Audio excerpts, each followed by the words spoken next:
News. సంవత్సరానికి దాదాపు 12,000 కోట్ల రూపాయలు 12,000 కోట్ల రూపాయలు రైతులందరి తరఫున విద్యుత్ శాఖకి సంవత్సరానికి డబ్బులు కడతా ఉన్నాం.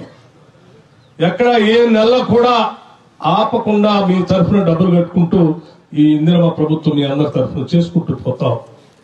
దాంతో పాటు 200 యూనిట్ లోపల కాల్చుకునేటువంటి కరెంటు వాడకందారులకి ఉచితంగా కరెంట్ ఇస్తా అని చెప్పాం. మార్చి నెల 1వ తారీఖు నుంచి రాష్ట్ర వ్యాప్తంగా 200 యూనిట్ల వరకు ఉచితంగా కరెంట్ ఇస్తాం. దానికి కూడా ప్రతి నెల డబ్బులు కడతా ఉన్నాం. ఏదో ఆషామాషిగా మనం ఫ్రీగా ఇచ్చేసేయండి అని డిస్కౌంట్ మీద భారం పడేసి వదిలేట్లేదు. మీ అందరి తరఫున ప్రతి నెల వాళ్ళకి డబ్బులు కడతా ఉన్నాం. ఇది ఈ ప్రభుత్వం విద్యుత్ శాఖ ద్వారా చేస్తున్నటువంటి కార్యక్రమం.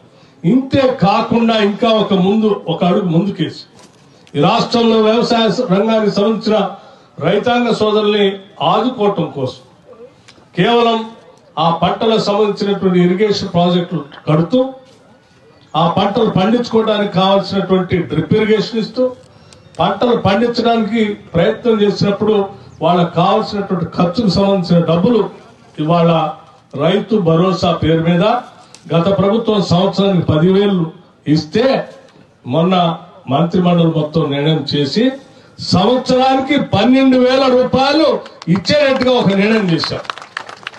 ఇది రైతాంగ సోదరులకి మనందరూ తెలుసు. ఈరోజు రాష్ట్ర ఆర్థిక పరిస్థితి 8 లక్షల కోట్ల అప్పులో ఈ రాష్ట్రాన్ని నెట్టిన విషయం కూడా తెలుసు. అయినా కానీ రాష్ట్ర రైతాంగాన్ని రక్షించాలనేటువంటి ఆలోచనతో 2,000 రూపాయలు ఇంకా పెంచి అదనంగా అసలు బందీ చేస్తారు కాంగ్రెస్ వస్తే, ఇది ఈయనని గట్టిగా అబద్దాలు చెప్పినటువంటి నాయకులు చెంప చెల్లు అనిపించేటట్టుగా ఇంకొక 2,000 అదనంగా పెంచి 12,000 ఇవాళ ఇస్తా ఉన్నాం సంవత్సరానికి 2 పంటలకి. అట్లాగే ఆ రైతు కూలీలు వ్యవసాయం మీద ఆధారపడి ఉన్నటువంటి వ్యవసాయ కూలీలను కూడా దృష్టిలో పెట్టుకొని వాళ్ళకు కూడా భూమి లేని నిరుపేద వ్యవసాయ కూలీలు అందరికీ అంటే ప్రతి కుటుంబానికి సంవత్సరానికి 12,000 రూపాయలు ఇస్తామని చెప్పి స్పష్టంగా చెప్పాం. దాంట్లో పథకం పేరు కూడా పెట్టాం. ఇందిరమ్మ ఆత్మీయ భరోసా అని చెప్పి భూమి లేని నిరుపేద ప్రజలందరికీ కూడా సంవత్సరానికి 12,000 రూపాయలు ప్రతి కుటుంబానికి ఇచ్చేటట్టుగా ఈరోజు ప్రకటించాం.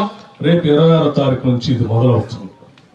అట్లాగే మిత్రులారా, ఇదే వ్యవసాయ రంగానికి సంబంధించి రైతుల పక్షాన ఆలోచన చేస్తే పంట నష్టపోతే పంట నష్టపరిహారం ఇస్తాము. పంట నష్టపరిహారంతో పాటు మీ అందరికి ఇన్సూరెన్స్ కట్టడానికి రైతుల పక్షాన ఆ ప్రీమియం రైతులు కట్టకుండా ప్రభుత్వమే కడతాము. ఈ అప్డేట్స్ కోసం మా ఛానల్ ని సబ్స్క్రైబ్ చేయండి.